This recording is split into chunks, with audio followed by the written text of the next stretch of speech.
It is my great honor to host His Majesty King Abdullah II of Jordan here in Ottawa. We're delighted to have him back again today. Over the course of yesterday and today, the King and I have had excellent discussions on Canada and Jordan's shared commitment to regional security and stability, human rights, and a more prosperous Middle East. As you know, Canada and Jordan have had a long and positive relationship for many years. We commonly trade in textiles, produce, and machinery, and our partnership has become even more prominent with the implementation of the Canada-Jordan Free Trade Agreement. Over the past few days, we've spent some time talking about trade, development, and women's rights, while also touching on our shared values of combating global terrorism and supporting refugees.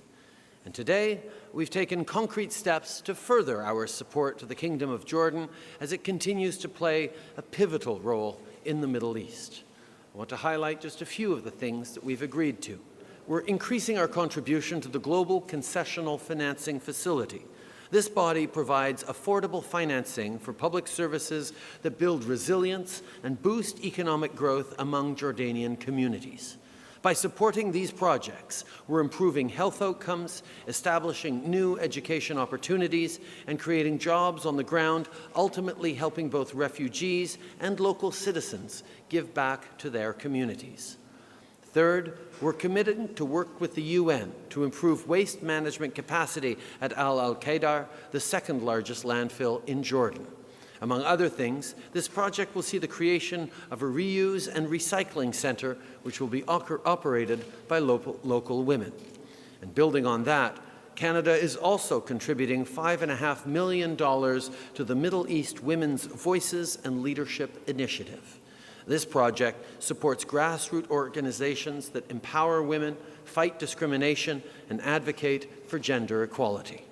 Canada is proud to support the Kingdom of Jordan in the exemplary work they are doing on behalf of the wider international community.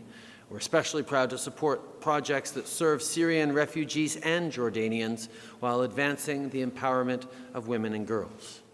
Today's effort falls directly in line with our government's feminist international assistance policy for international development, because when women are supported, it leads to a more stable, peaceful, and prosperous world for us all.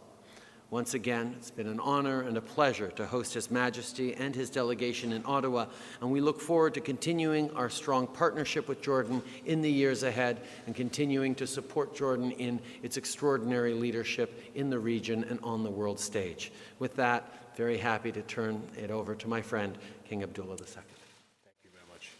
Monsieur le Premier ministre, je vous remercie de votre accueil chaleureux. Je suis très heureux d'être ici à nouveau aujourd'hui. It is a special honor for us to visit Canada as it marks its 150th anniversary this year, and I wish you many more prosperous years to come. And allow me to add here that I hope that your beautiful country will soon overcome the unprecedented wildfires in British Columbia. We have just concluded some very productive meetings, and I look forward to seeing our relationship continue to strengthen while we advance cooperation. I'd also like to take this opportunity to thank you, Prime Minister, and your government for the generous assistance you continue to provide to Jordan, as evident of the latest support package announced today.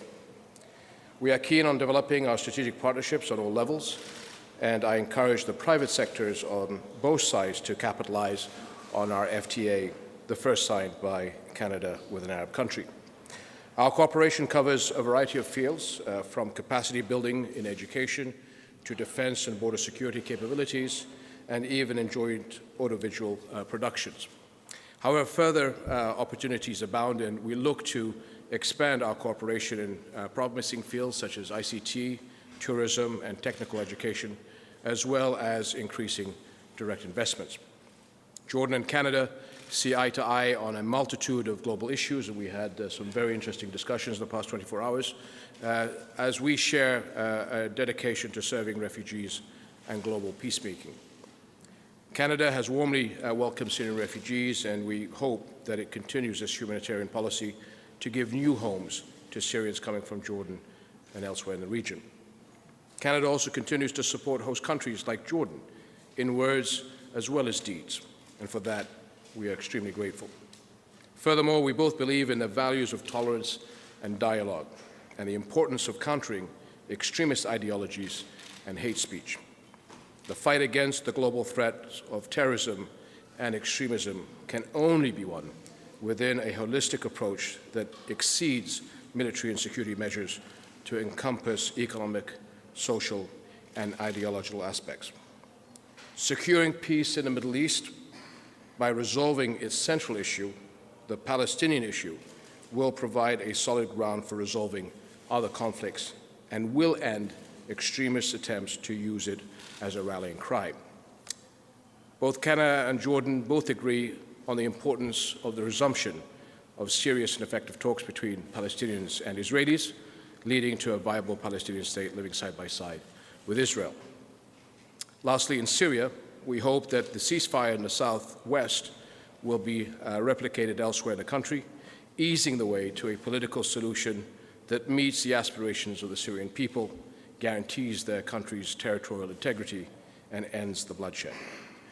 Jordan looks forward to further cooperation with Canada as it works towards regional and global peace. And on a personal note, Prime Minister, again, a warm thanks to you, your government, the people of Canada, for not only what you do for our country, but for our region and the world. You're an example that I hope other countries will follow, and I look forward, hopefully, to having you as my brother and family visiting us in Jordan so that we can continue this warm relationship into the future.